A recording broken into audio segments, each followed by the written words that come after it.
नमस्कार दोस्त, आज आपका फिर स्वागत है हमारे यूट्यूब चैनल में। दोस्तों, एमटीएनएल को लेकर एक बहुत बड़ी खबर सामने आ रही है।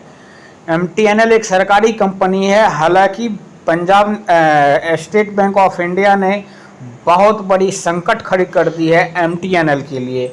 आखिर है क्या न्यूज़ दोस्तों, हम इसके बारे में विस्तार से बता रहे हैं। आखिर हुआ क्या है एमटीएनएल के साथ, क्या बंद हो जाएगी एमटीएनएल, क्या बीएसएनएल पर भी ऐसी समस्या आने वाली है, क्या बीएसएनएल के साथ भी ऐसी संकट होने वाली है। तो चलिए दोस्तों विस्तार से बताते हैं। एसबीआई ने एमटीएनएल का अकाउंट एनपीए घोषित किया, समय पर नहीं चुकाई लोन की किस्त। सरकारी टेलीकॉम कंपनी महानगर टेलीफोन निगम लिमिटेड समय पर भारतीय स्टेट बैंक को लोन की किस्त नहीं चुका पाई है, जिसके कारण बैंक ने कंपनी के अकाउंट को नॉन परफॉर्मिंग एसेट घोषित कर दिया है। सरकारी टेलीकॉम कंपनी महानगर टेलीफोन लिमिटेड, जिसके कारण बैंक ने कंपनी के अकाउंट को नॉन परफॉर्मिंग एसेट घोषित कर दिया है। टेलीकॉम कंपनी की एक्सचेंज फाइलिंग के अनुसार एमटीएनएल को लिखे लेटर में एसबीआई ने कहा है कि टर्म लोन के लिए इंस्टॉलमेंट और ब्याज पेमेंट का जो 30 जून 2024 को ओवरड्यू हो गई, 90 दिनों से अधिक समय तक पेमेंट नहीं किया गया, जिसके कारण 28 सितंबर 2024 से इसे एनपीए की कैटेगरी में डाउनग्रेड किया गया है।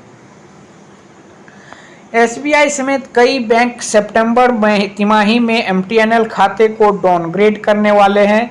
30 सितंबर 2024 तक एमटीएनएल पर एसबीआई का कुल बकाया 325.52 करोड़ रुपये था, जिसमें 281.62 करोड़ रुपये ओवरड्यू था।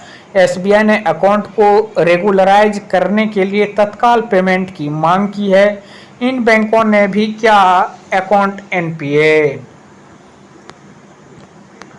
ये भी खबर सामने आ रही है कि इससे पहले यूनियन बैंक ऑफ इंडिया और पंजाब नेशनल बैंक ने भी एमटीएनएल के अकाउंट को नॉन परफॉर्मिंग एसेट कैटेगरी में अपग्रेड कर दिया था। एमटीएनएल ने अपने बकाया का लगभग 40% सेटल करने के लिए एक रीपेमेंट प्लान प्रस्ताव किया था, जो 60% की कटौती है, लेकिन इसके कर्जदाताओं ने जून में इसे अस्वीकार कर दिया। एसबीआई ने दी कानूनी कार्रवाई की चेतावनी। आखिर सरकार किस नीति पर काम कर रही है? एक सरकारी कंपनी दूसरी सरकारी कंपनी को कानूनी चेतावनी दे रही है। यही सरकार की सबसे बड़ी उपलब्धि है। आखिर यह खतरनाक खेल क्यों खेला जा रहा है कि एक सरकारी कंपनी दूसरे सरकारी कंपनी पर इस तरह से चेतावनी कानूनी दे रही है। हालांकि जो प्राइवेट कंपनी एनपीए स्थिति में जाने वाली है, उस पर कोई कानूनी कार्रवाई नहीं होगी।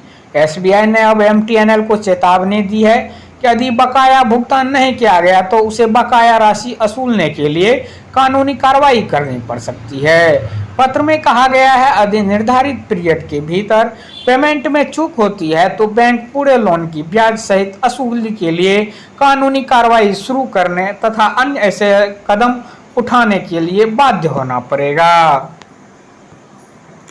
जो एसबीआई ने एमटीएनएल की फाइनेंशियल लायबिलिटीज को पूरा करने के सक्षमता चिंता जताई है, खासतौर पर मीडिया रिपोर्ट के मद्देनजर, जिसमें कहा गया है कि सरकार एमटीएनएल के बकाये को चुकाने के लिए हस्तक्षेप कर सकती है।